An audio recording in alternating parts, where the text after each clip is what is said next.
Welcome to voice of Varshini YouTube channel. Friends, ఈరోజు వీడియోలో పిల్లలు చాలా ఇష్టపడే సింపుల్ బ్రేక్ఫాస్ట్ రెసిపీని చూపిస్తానండి. ఇంట్లో బ్రేక్ఫాస్ట్కి ఏం పిండి లేనప్పుడు మేము ఇంట్లో ఈ శాండ్విచ్ని చేసుకుంటాము. టేస్ట్ చాలా బాగుంటుందండి. చాలా సింపుల్గా చేసుకోవచ్చు. వెజ్ శాండ్విచ్ కోసం ముందుగా బ్రెడ్ స్లైసెస్ని తీసుకున్నానండి. నేను శాండ్విచ్ బ్రెడ్ స్లైసెస్ని తీసుకున్నానండి. మీరు ఏ బ్రెడ్నైనా తీసుకోవచ్చండి. ఇప్పుడు స్టఫింగ్ కోసం ఒక బౌల్ తీసుకొని అందులో సన్నగా కట్ చేసిన ఆనియన్, సన్నగా కట్ చేసిన టమాటా, సన్నగా కట్ చేసిన క్యారెట్, అందులో సన్నగా కట్ చేసిన కీరా, కొత్తిమీర. నేను ఇక్కడ వెజ్ మయోనీస్ వేసాను కాబట్టి సాల్ట్ కొద్దిగా వేసుకుంటున్నానండి. తర్వాత వీటిని బాగా కలుపుకోవాలి.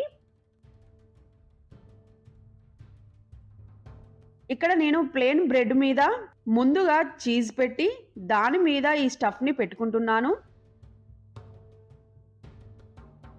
దాని మీద బ్రెడ్ స్లైసెస్‌ని పెట్టి శాండ్విచ్ మేకర్‌లో పెట్టుకున్నానండి. అయితే ఇక్కడ శాండ్విచ్ మేకర్ లేకుంటే పెనం మీద కూడా ఫ్రై చేసుకోవచ్చండి. ఈ శాండ్విచ్ మేకర్‌కి ఒక రెడ్ లైట్, గ్రీన్ లైట్ ఉంటుంది. స్విచ్ ఆన్ చేసిన తర్వాత రెడ్ లైట్ ఆన్ అవుతుందండి. మనం పెట్టిన శాండ్విచ్ పూర్తవ్వగానే గ్రీన్ లైట్ వెలుగుతుంది. చూడండి, శాండ్విచ్ రెడీ అయింది. ఈ శాండ్విచ్‌ని ఇలా మిడిల్‌లో కట్ చేసుకోవాలి. చూడండి, శాండ్విచ్ రెడీ అయింది. శాండ్విచ్‌ని ఇలా చేసి తిని ఎంజాయ్ చేయండి. పిల్లలకి ఇస్తే మాత్రం కొద్దిగా టమాటా కెచప్‌ని పెట్టివ్వండి. వాళ్ళు చాలా ఇష్టంగా తింటారు. ఈ విధంగా శాండ్విచ్‌ని ప్రిపేర్ చేసుకొని తిని ఎంజాయ్ చేయండి. ఫ్రెండ్స్, మీకు ఈ వీడియో నచ్చినట్లయితే లైక్ చేయండి. మన ఛానల్‌ని సబ్స్క్రైబ్ చేయండి. Thank you for watching.